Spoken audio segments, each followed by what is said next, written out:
No jury, no prizes. That was the policy proclaimed by the Society of Independent Artists. Any person who paid the $6 fee was entitled to exhibit their art, no matter how good or bad it might be. Though laudable in concept, Duchamp, one of the founders of the society, knew that wasn't quite true and set out to prove it. Paying his fee under the pseudonym of Mr. R. Mutt, Duchamp submitted a urinal turned on its side. It was signed by the fictitious artist, who gave it the title of Fountain. And he turned it 90 degrees and gave it a new title. So it didn't look quite the same. You're still aware of the fact that it's a urinal.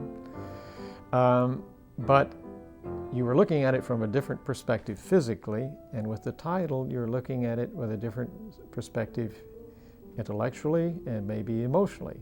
He gave it a new identity. Okay, so it's not just because I said so.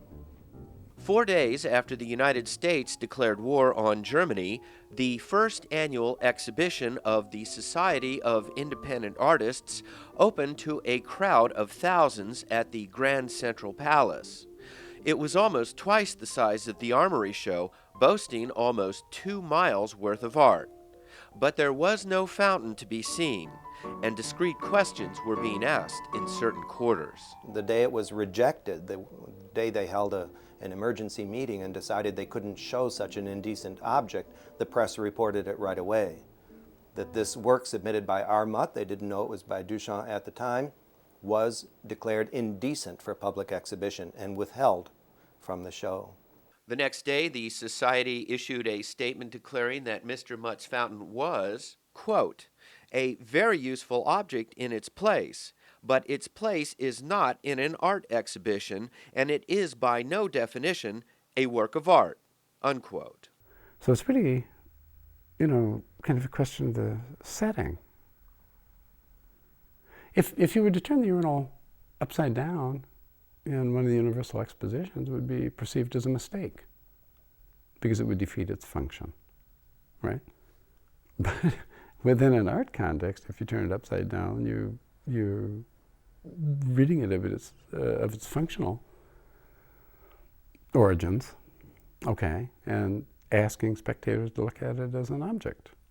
The Blind Man, a publication edited by Beatrice Wood, Henri-Pierre Rocher, and Duchamp, devoted itself to the subject of the fountain and the case of R. Mutt. Whether Mr. Mutt with his own hands made the fountain or not has no importance. He chose it. He took an ordinary article of life, placed it so that its useful significance disappeared under the new title and point of view, creating a new thought for the object. It's a very beautiful object in some ways. And it led to other artists dealing with plumbing fixtures for their beauty as well. I'm not sure that Duchamp was into the beauty, but I think he was very conscious of the sort of sensuous visual properties of that, as well, this is my conviction, as well as the charged intellectual and functional properties of that object.